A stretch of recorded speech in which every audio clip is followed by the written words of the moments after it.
What is up guys, it's Brillymister here and welcome to my Magister guide for beginners for 2021. In this guide I'm going to go over all of the mechanics and the setup required to effectively start killing Magister using ranged.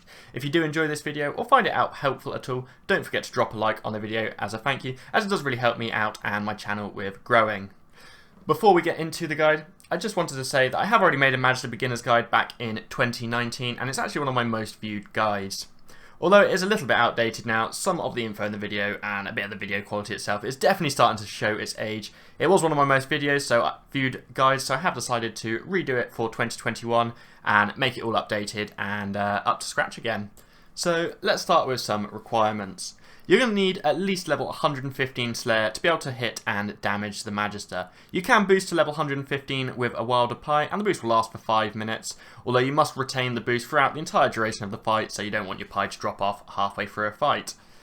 You'll want 96 or 106 Herblore, respectively. These are required to make Overloads and Elder Overload potions. Elder Overloads are obviously the best and they'll give you quicker kills and it'll make it a little bit easier for you, although you'll be completely fine using just regular Overloads. 95 plus Prayer and Curse Unlocked is the next requirement, and this allows you to use the Soul Split Curse alongside the tier 95 damage boosting curses such as Anguish.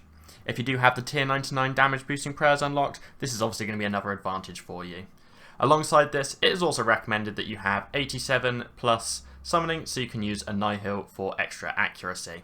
The easiest way to get to the Magister now is to go through one of the boss portals in War's Retreat. These portals can be attuned for 100k to any boss that you have got at least 1k C on.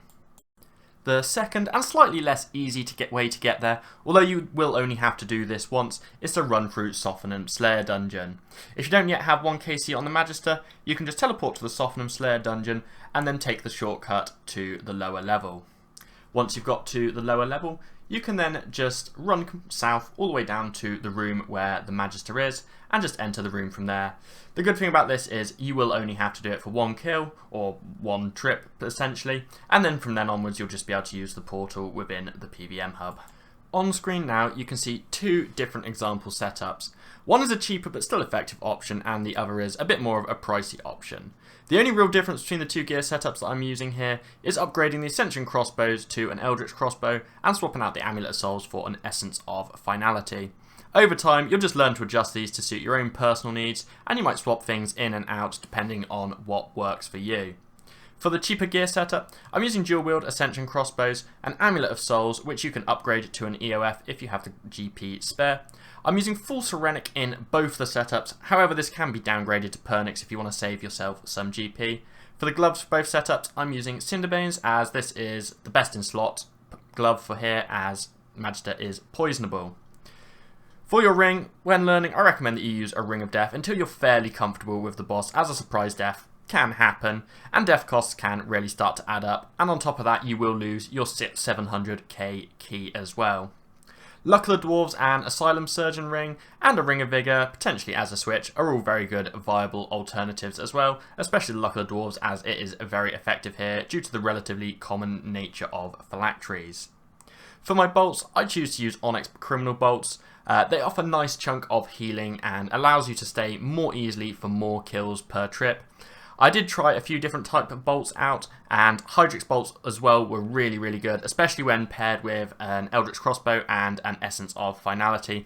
However, I don't really think that I can justify 30k plus per bolt as a recommendation on what is essentially a relatively easy boss. I'm using Fleeting Boots in my setup, as the movement whilst using Rapid Fire is really nice to have, especially if you have to avoid a bomb mid-ability. Although it's not an absolute must and it can be downgraded if needed. For the Scrimshaw and Aura, I tend to pair a Cruelty Scrimshaw along with the Reckless Aura to maximise my DPS and reduce kill times, as well as the incoming damage whilst getting the most back healing from my Soul Split. For my familiar, I almost always use a Nihil here, although if you are learning and you are struggling with food, then you could take a Yak to start with, although you will want to transition on to using a Nihil as soon as possible, as the extra accuracy does mean you'll kill it quicker and then therefore get more healing coming back your way. So this is the inventory setup that I use. In my inventory I got myself an Elder Overload salve along with a Weapon Poison to increase my overall damage. Alongside this I have Vulnerability Bombs, a Planted Feet switch, which in this case is my Chaotic Crossbow. It's not ideal but it does the job. A shield switch is also useful as it will allow you to resonance, and an enhanced Excalibur can also be used for a bit of free healing every 5 minutes. Other than that, my inventory is just a combination of brews, restores, food and keys. Over time, you will just get used to the amount of each keys you need to take, and you'll get yourself your own personal balance. You don't want to run out of food and have 5 keys left in your inventory when you have to go to the bank, but at the same time, you don't want to use up all of your keys and have tons and tons of food left. So over time, you'll just adjust this to your own personal balance, to how many kills you can manage per trip and how much food is what you need. The important thing is there's no correct amount. What's right for you is what's right for you. When killing the Magister, he has 4 separate phases. The first phase, he does nothing special to you and you can just attack him like normal. Upon hitting 150k hit points, Magister will move on to his second phase. In the second phase, he'll start draining your stats and your maximum health. This will decrease the amount of food that your food will heal you, making Saradomin brews superior for all but emergency healing, as they'll heal a consistent 1000. This can be negated by drinking a super restore, and at 100,000 hit points, the Magister will move into his third phase. Once Magister is in his third phase under 100,000 life points, he'll periodically start hitting you for 600 typeless damage. You can avoid this by killing the Soul Obelisk, although it's generally not worth the time taken to do so, and you might as well just tank the hits until the end of the kill. Once under 50,000 life points, he'll enter his final phase, where he'll start building up a corruption percentage similar to what you get once you're killing Slayer monsters within the dungeon. This increases the damage you take, but also increases the damage you deal over time, and this corruption carries over between kills and will help you kill future Magisters within the instance faster. There are 5 different mechanics that you're going to probably have to deal with throughout the fight, and a random mechanic happens every 3 auto attacks. The first one that you're going to have to deal with is the "You dare fight me" attack. For this attack, the words are broadcast above his head. He will then barge into you, hitting up to 4000 damage at higher corruption. To deal with this attack, simply equip your shield and resonance the hit for a big heal. Failing this, you can simply run away from your current spot to avoid the hit. Dealing with this mechanic correctly can massively reduce your food usage throughout the kill.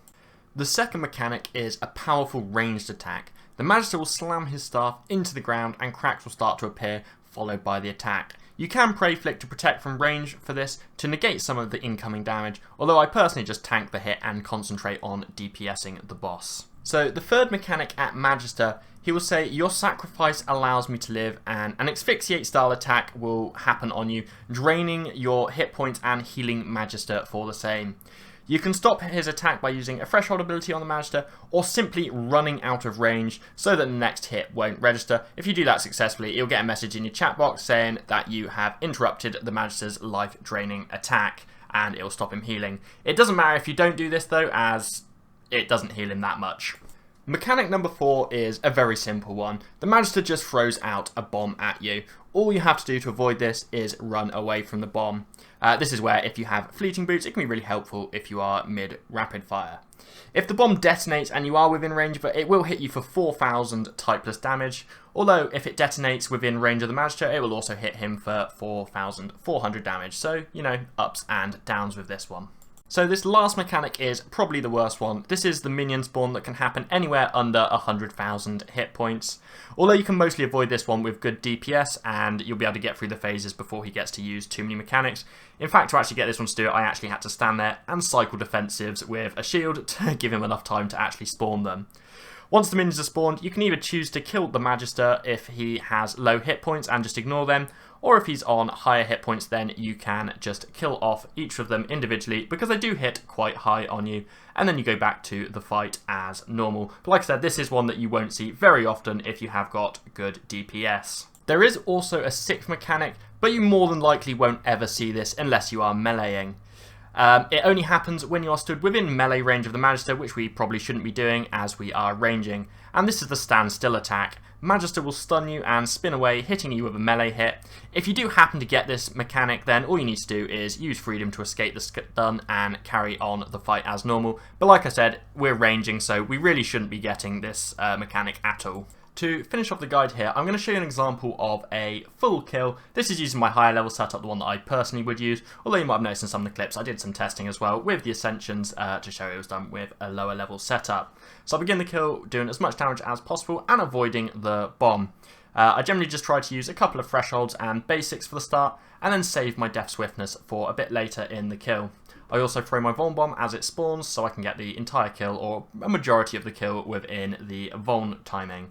Once it gets to between 150 and 130k life points, I'll use my Death Swiftness and my Adrenaline Potion or Replenishment Potion to get me back up if possible. I do have Limitless, so I can use that on the kills which I don't have a Replenishment Potion, although if you don't have this, you'll be completely fine just using a Replenishment or an Adrenaline Pot every other kill.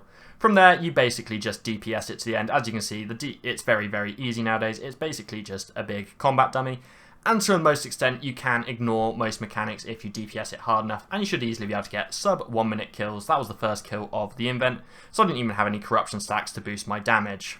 Thank you very much for watching, guys. I really hope you did find this guide helpful, and it did help out some of you guys that are just going for your first few Magister kills, or even some of you guys that can already kill Magister and have just watched this. I hope you found it entertaining. Don't forget to drop a like on the video if you did find it helpful at all in any way, and subscribe to my channel for all the future content. As always, there are links in the description to Twitch and to Discord. Till next time, guys. See ya.